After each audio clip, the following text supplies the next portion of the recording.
कृष्णं वन्दे जगद्गुरुं कृष्णं वन्दे जगद्गुरुं పూతనా సంహారం కోసమని చెప్పి ఆయన ఉద్యుక్తుడవుతున్నాడు. ఆయన ఉద్యుక్తుడవుతున్నాడంటే ఆయన ఏమైనా శంఖచక్రాలు పట్టుకున్నాడా చేతిలో? ఏమీ లేదు. ఆ లోకేశ్వరుడా చరాచర విభుండాబాల గోపాలుడా బాలధ్వంసిని గొంతు గంటిడి వెసన్ బాలెంత చందంబునన్ పాలిండ్లన్ విసమూని వచ్చుట మదించింతించి లోనవ్వుచున్ కాలంగేల కదల్పరానికరణిన్ కన్మోక్షి గుర్పెట్టుచున్. పోతన గారు శాబ్దిక ప్రత్యక్ష ప్రసారం చేశారు. అది వింటుంటే అసలు ఆ కృష్ణుడు పడుకున్నటువంటి రీతిని అంత అద్భుతంగా ఆవిష్కరించారు ఆయన.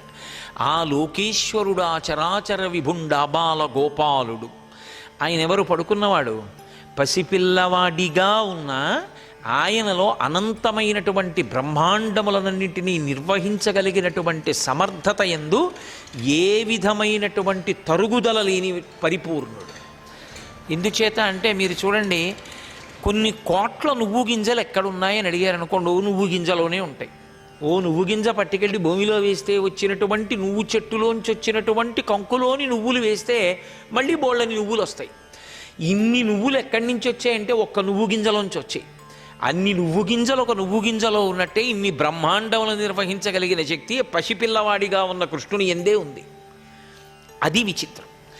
ఆయన పడుకున్నాడు, పడుకున్నట్టున్నాడు, నటిస్తున్నాడు తప్ప నిజంగా ఆయన నిద్రపోడు, ఆయన శక్తికి తక్కువ లేదు. కాబట్టి ఆ లోకేశ్వరుడు ఆ చరాచర విభుండాబాల గోపాలుడు ఆ బాలధ్వంసిని గొంతు గంటిడి వెసన్ బాలెంత చందంబునన్.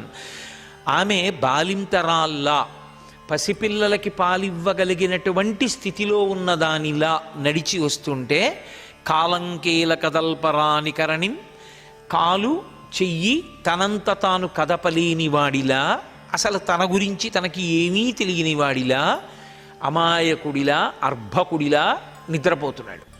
కన్మోక్షి గుర్పెట్టుచున్. పసిపిల్లల విషయంలో లక్షణం ఉంటుంది, వాళ్ళు చిన్న గుర్రు కూడా పెడుతూ ఉంటారు.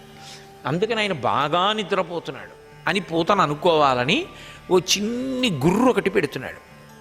పెడుతూ కన్మోక్షి, ఆయనకి నిద్రపోయే అలవాటు లేదు, కానీ నిద్రపోతున్నాడని అనుకోవాలని కన్ను రెప్ప మూశాడు. మూసి పడుకున్నాడు. ఇప్పుడు ఆమె దగ్గరికి వచ్చింది.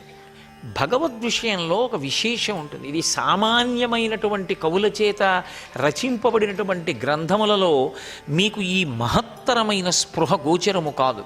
అది పోతన వంటి మహాత్ములు మాత్రమే రచించగలరు. అందుకే పోతన గారు ఋషితుల్యుడయ్యారు, ఋషియే అయ్యారు.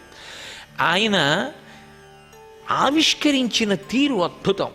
భగవంతునికి సత్యం శివం సుందరం అని ఒక పేరు. ఆయన రాశీభూతమైనటువంటి ఘనమైనటువంటి సౌందర్య రాశి.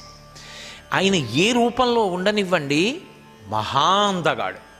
అది మనసులోని చూరగొనడంలో ఉంటుంది ఆ శక్తి.